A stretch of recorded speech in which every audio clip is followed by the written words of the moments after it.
आगे देखिए, हम अगला देखते हैं जो कि है लज्जाशील पथिक महिला जो कहीं दृष्टि आए, होने देना विकृत वासना तो ना तू सुंदरी को, जो थोड़ी सी श्रमित वह हो गोद ले, श्रांति खोना होठों के और कमल मुख के म्लान लाएं मिटाना, कोई क्लांत कृषक लालना खेत में जो दिखावे, धीरे धीरे उसके पर क्लांतियों को मिटाना, जाता कोई जलद यदि हो व्योम में तो उसे ला, छाया की सुखित करना तृप्त भूतांगना को। अब देखिए यहाँ पर आपका जो है संदर्भ वही रहेगा, और प्रसंग में क्या रखेंगे कि पवन दूतिका के रूप में कृष्ण के पास भेजते हुए, पवन दूतिका को कृष्ण के पास भेजते हुए राधा जी उससे कह रहे हैं कि से प्रेम, पवन दूतिका से, कि उस मार्ग से पथिकों को उपकार करते हुए तो आगे जाने की प्रेरणा देती हुई उससे आगे जाने के लिए उससे कहती हैं कि हे पवन, यदि तुझे मार्ग में कोई लज्जावती स्त्री दिखाई पड़े तो इतने वेग से मत बहना कि उसके वस्त्र उड़कर अस्त व्यस्त हो जाएं, उसका शरीर उघड़ जाए। यदि वह थोड़ी सी थकी हुई हो तो उसे गोद में लेकर उसके चारों ओर घेर करके उसकी थकान को मिटा देना, जिसके कारण थकान के कारण उसके होंठ सूखे और मुरझाए हुए हों, हुआ कमल सदृश मुख प्रफुल्लित हो जाएगा। जैसे कोई धूप में देखेंगे आप, जाता हुआ था, थोड़ी सी हवा चलती तो उसका कहता है अरे वाह, पेड़ की छाया में आ जाता है। तो ऐसे ही राधिका जी कह रही हैं कि ऐसा जाना कि कोई लज्जाशील स्त्री हो तो उसको इतने तेज मत बहना कि उसके कपड़े उघड़ जाएं, अस्त व्यस्त हो जाएं, और उसके अगर जो थकी हुई तो उसके आसपास जाके उसकी थकान को मिटाना, और जिससे कि उसके जो मुरझाया हुआ चेहरा है, मुरझाया और सूखे हुए होंठ है, मुरझाया हुआ चेहरा वो कमल के सदृश फिर से प्रफुल्लित हो उठे और खिल उठे। कोई क्लांत कृषक लालना खेत में जो दिखावे, धीरे धीरे पास उसकी क्लांतियों को मिटाना। अब राधिका जी आगे क्या कह रहे हैं कि हे पवन, यदि तुम्हें खेत में काम करता हो, कोई काम करने से थकी हुई कोई कृषक स्त्री दिखाई दे पड़े तो धीरे धीरे उसके पास उसे छूकर उसकी थकान को मिटा देना। जाता कोई जलद यदि हो व्योम में तो उसे ला, छाया कर सुखित करना तप्त भूतांगना को। कहने कि अगर जो आकाश में कोई मेघ यानी कि बादल जाता हुआ दिख रहा है तो उसे अपने प्रवाह से लाकर गर्मी से उसी तपी हुई स्त्री पर छाया कर देना, जिससे के कारण वो सुखी हो जाए।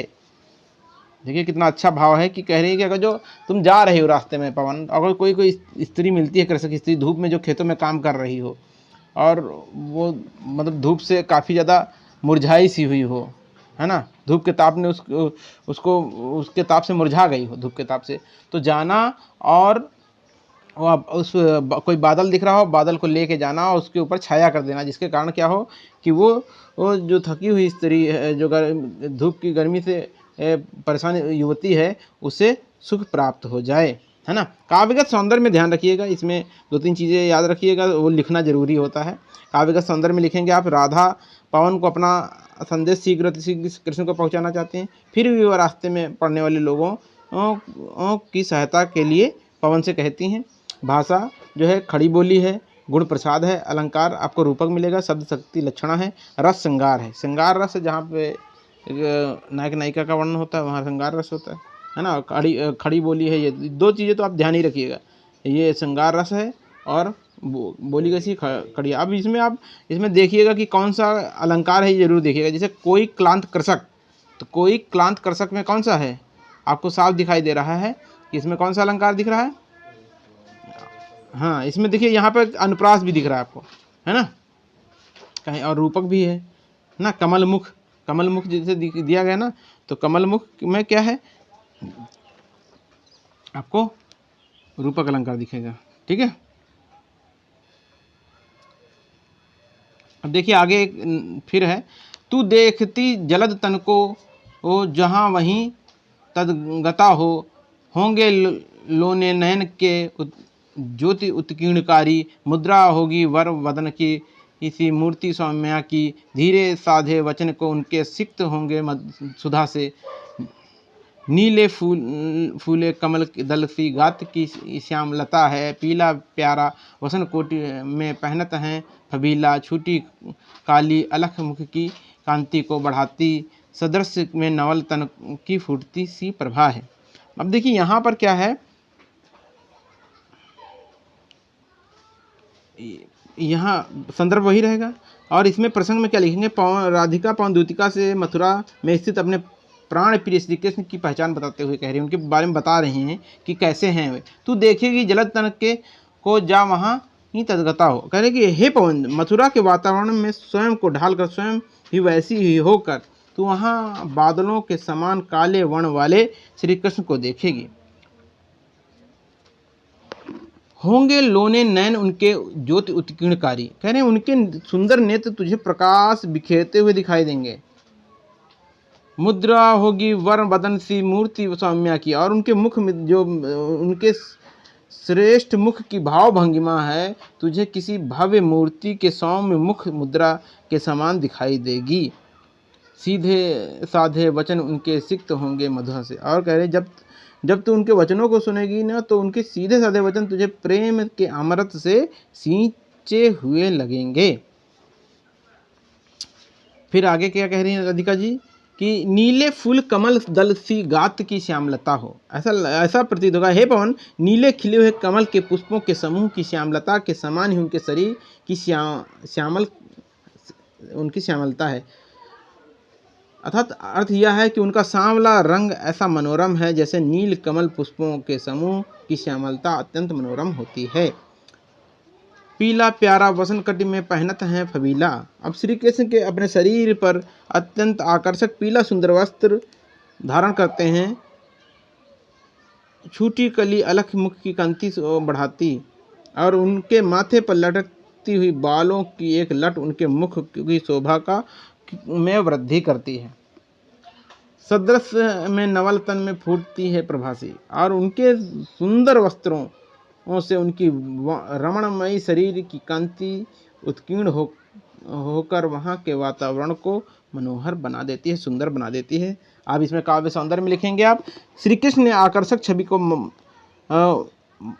मन मुग्धकारी है और भाषा खड़ी बोली है, शैली प्रबंधात्मक है, अलंकार उपमा और अनुप्रास है, रस श्रृंगार है, गुण प्रसाद है, शब्द शक्ति अभिधा है। ठीक है।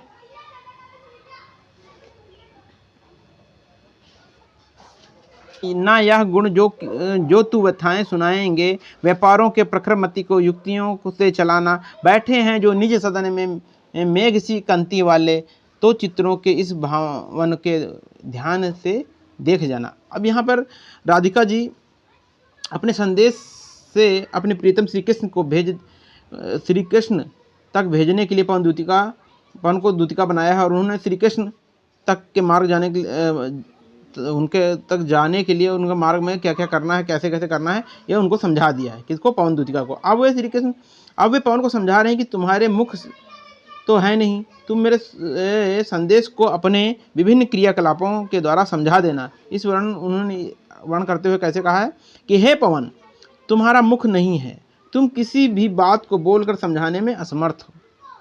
यद्यपि तुम्हारे भीतर बोलने का गुण नहीं है, तथापि तुम अपने क्रियाकलापों और कुशाग्र बुद्धि के द्वारा अपनी बातों को समझाने में सक्षम हो। तुम मेरी व्यथा और संदेश को मेरे प्रीतम को देने में अपने क्रियाकलापों और अपनी कुशाग्र बुद्धि का प्रयोग करना है। यदि बादल की कांति और के समान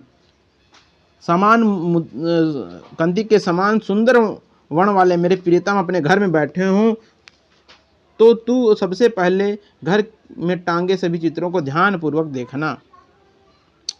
जो चित्रों में मधुर विरह के मिले चित्र कोई, तो जाके निकट उसके भाव से यूं हिलाना। अब देखिए यहाँ पे कितना सुंदर चित्रण किया गया, अज्यूम करते जाइए। देखिए कितना प्यारा वर्णन किया है उन्होंने कवि ने, कि उन चित्रों में अगर जो कह रहा है कि घर में कोई विरह का चित्र हो, कोई दुख वाला चित्र हो, विरह से दुखी कोई स्त्री का चित्र हो, तो उस चित्र के पास जाकर तू इस भावना से उसको हिलाना कि जाके निकट भाव से हिलाना, प्यारे हो चकित जिससे चित्र को और देखें, आशा है यूं सुरित उनके हो सकेगी हमारी। अब कहते प्रीतम आश्चर्यचकित होकर उसे देखने लगेंगे। मुझे पूर्ण आशा है, पूर्ण आशा ही नहीं बल्कि पूरा विश्वास है कि उस विरहिणी के चित्र को देखकर उन्हें मेरी याद अवश्य आएगी। मेरी प्रियतम राधा भी मेरे विरह में इसी प्रकार व्यथित हुई होंगी। अब यहाँ पर आप काव्यगत सौंदर्य में लिखेंगे कि आप जितना इसमें लिखा हुआ है उसमें से एक दो लाइन अपने भाव के हिसाब से लिखेंगे कि यहाँ पर पवन को अपने भाव को प्रकट करने के तरीके बता रही हैं राधिका जी। दूसरी, भाषा खड़ी बोली है, शैली प्रबंधात्मक है, अनुप्रास उपमा और अनुप्रास जो अलंकार है उपमा और अनुप्रास है, ठीक है, रस श्रृंगार है, गुण प्रसाद। अब आते हैं नेक्स्ट पे, कोई फिर आप देखिए प्रसंग वही, संदर्भ वही रहेगा। प्रसंग में क्या है, कोई प्यारा कुसुम कुम्हेला जो गेह में पड़ा हो तो मेरे प्यारे के चरण पर डाल देना उसी को, या दोनों ए पवन बतला फूल सी एक बाला, म्लान हो कमल पग को चूमना चाहती है। अब राधिका जी पवन दूतिका से समझा रही हैं कि श्री कृष्ण के पास जाकर वियोगिनी बाला यानी कि राधा जी के दुख और संताप को बड़ी चतुरता के साथ में व्यक्त करे। ये कैसे कह रही हैं, पवन से कह रही हैं। राधा जी पवन से कहती हैं, पवन दूतिका से, यदि घर में कोई सुंदर कुम्हलाया हुआ फूल पड़ा हो तो उसे उठाकर मेरे प्रीतम के चरणों में अर्पित कर देना, प्रीतम के चरणों पे चढ़ा देना।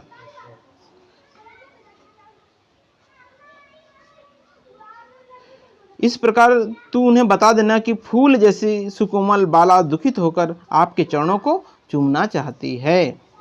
जो प्यारे मंजू उपवन की वाटिका में खड़े हों, छिद्रों में कोणित करना वेणु के सा किंचकों को यों होवेगी सुरित उनको सर्व गोपांगना की, है जो वंशी श्रवण रुचि या दीर्घ उत्कंठा होती। यहाँ कह रहे हे पवन, यदि प्रीतम सुंदर उपवन या बगीचे में हो तो बांसों के छिद्रों में जाकर उन्हें बांसुरी के समान बजाना। इस प्रकार से उन्हें गोपियों का स्मरण होगा। वो जो प्रिय की बांसुरी सुनने की इच्छा से व्याकुल हो जाया करती थी। इसमें भी आप लिखेंगे काव्य का सौंदर्य में राधा जी के संकेतों के माध्यम से श्री कृष्ण को संदेश पहुंचाने के बारे में बताया गया है। भाषा खड़ी बोली है, गुण प्रसाद है, रस श्रृंगार है और अलंकार उपमा अलंकार है।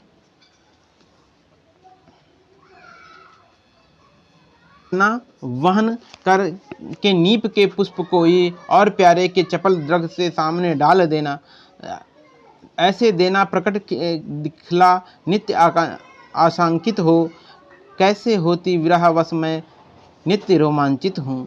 बैठे नीचे जिस विपट के श्याम हो में उसका कोई पत्ता निकट उनके नेत्रों के ले हिलाना, यूं प्यारे के विदित करना चातुरी से दिखाना, मेरे चिंता विजित चित को क्लांत हो कांप जाना। प्रस्तुत काव्य पंक्ति में राधिका पवन दूतिका से बताते हैं कि उसे किस प्रकार से अपनी याद उनके प्रीतम को दिलानी है, यानी कि श्री कृष्ण को राधिका जी की याद किस प्रकार दिलानी है, ये पवन दूतिका को राधा जी समझा रही हैं। कह रही है पवन, तू धीरे से कदम्ब का कोई पुष्प उठा कर लाना और मेरे प्राण प्यारे के चंचल नेत्रों के सामने डाल देना, ऐसे देना प्रकट दिखला नित्य आशंकित हो, कैसी होती विरहवश मैं नित्य रोमांचित हूँ।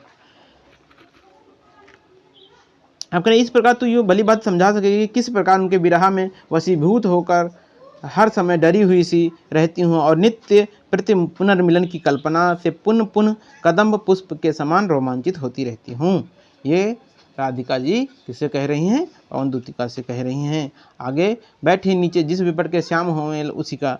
अब कह रहे मेरे प्राण प्रिय श्याम जिस वृक्ष के नीचे बैठे हों तू उसी वृक्ष का कोई पत्ता उसके नेत्रों के पास जाकर हिलाना और जिस कोई पत्ता निकट उनके नेत्र से हिलाना, यों प्यारे के विदित करना चातुरी से दिखाना, मेरे चिंता विजित चित का क्लांत हो कांप जाना। कह रहे कि इस प्रकार तू अपनी कार्य की चतुरता से, क्रिया चातुरी से मेरे प्रीतम को यह ज्ञात करा सकती है कि किस प्रकार से चिंता ने मेरे हृदय को जीत कर उसे थका दिया है। चिंता ने मेरे हृदय को संबल मुझसे छीन लिया है, सारा बल मुझसे छीन लिया है, जिसके अभाव में मेरे हृदय पत्ते की भांति कांपता रहता है। इसमें भी आप लिखेंगे काव्य का सौंदर्य में राधिका जी की दशा को दिखाने के वर्णन में कवि ने बड़े ही सटीक, बहुत ही सही उपमानों का चयन करके परिपुष्टि करी है। भाषा खड़ी बोली है, अलंकार उपमा और अनुप्रास है, रस आप जानते हैं श्रृंगार रस है, गुण प्रसाद है, शब्द शक्ति अभिधा और लक्षणा है। जाति मलानी लतिका जो धरा में पड़ी हो, तो पाँव के निकट उनको श्याम के ला गिराना, या सीधे से प्रकट करना प्रीति सा वंचिता हो, मेरा होना अति मलिन और सुख से नित्य जाना। कोई पत्ता नवल तरु जो पीत जो हो रहा हो, तो प्यारे के द्रग युगल से सामने ला उसे हिलाना, धीरे धीरे संभल रखना और उन्हें यूँ बताना, पीला होना प्रबल दुख है प्रेषिता सा हमारा। राधिका जी बंधु को निर्देश देते हुए कह रहे हैं कि राधिका जी कहती हैं, हे पवन, यदि मेरे प्रिय किसी उपवन में हो तो पृथ्वी पड़ी मुरझाकर सूखती हुई किसी सुकोमल लता को उनके चरणों के पास लाकर गिरा देना। इससे बहाने तुम उन्हें इस स्पष्ट कर देना कि इस लता के समान ही राधा भी तुम्हारा प्रेम रूपी जल न प्राप्त होने के कारण दिन प्रतिदिन सूखती जा रही हैं।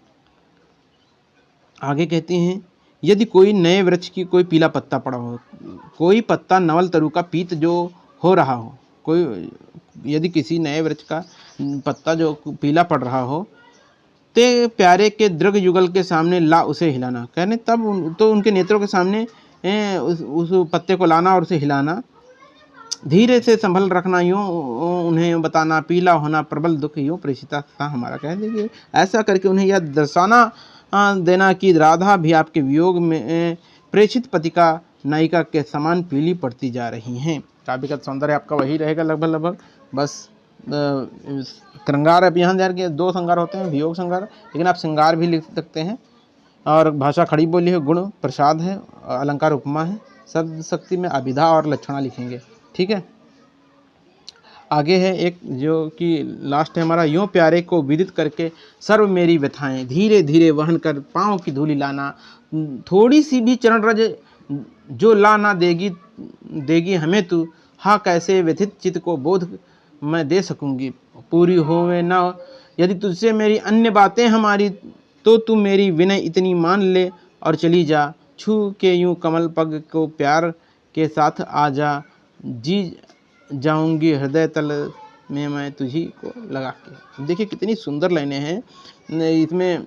राधिका जी अपनी भावनाओं को व्यक्त करते हुए पवन दूत को निर्देश दे रही हैं। कहती हैं, हे राधिका जी कहती हैं, हे पवन, जैसा मैंने बताया है तो वैसा ही समस्त व्यथाओं में मेरे प्रीतम श्री कृष्ण के सम्मुख व्यक्त कर देना। अपने क्रियाकलापों से व्यक्त कर देना, अपने भावों से व्यक्त कर देना। जब तू वापस आए तो एक कार्य और कर देना मेरा। कहते हैं, तू धीरे से उनके पाँव की धूलि को उठा कर ले आना। यदि तू मुझे इनकी थोड़ी सी भी चरण की धूलि ला देगी, तो इससे मैं अपने माथे पर चढ़ाकर अपने सारी दुखी मन को समझाकर उसे धैर्य बांध लूँगी। फिर आगे कहते हैं, हे पवन, अब मैं जितनी भी बातें बताएं, यदि तुझसे बातें पूरी ना हो सके तो मेरी इतनी सी विनती स्वीकार कर लेना। स्वीकार करके तुरंत ही मेरे प्रियतम के पास चली जा और मेरे प्राण प्रिय के कमल रूपी पैरों को छूकर आ जा। और तब विरह के मृत प्राय विरह से जो मैं मरी पड़ी हूँ, मरे के समान जी रही हूँ, मृत के समान हूँ, मैं तुझे अपने हृदय से लगाकर फिर से जीवन धारण कर सकूँगी, फिर से जी उठूँगी। काव्यगत सौंदर्य में आपको वही लिखना है। राधिका जी की पवित्र और सच्ची प्रेम भावना की सफल अभिव्यक्ति हुई है। भाषा खड़ी बोली है, शैली प्रबंधात्मक है, अलंकार मानवीकरण अनुप्रास है, रस श्रृंगार है, गुण प्रसाद है। ठीक है, यहाँ ये कंप्लीट होता है। ओके।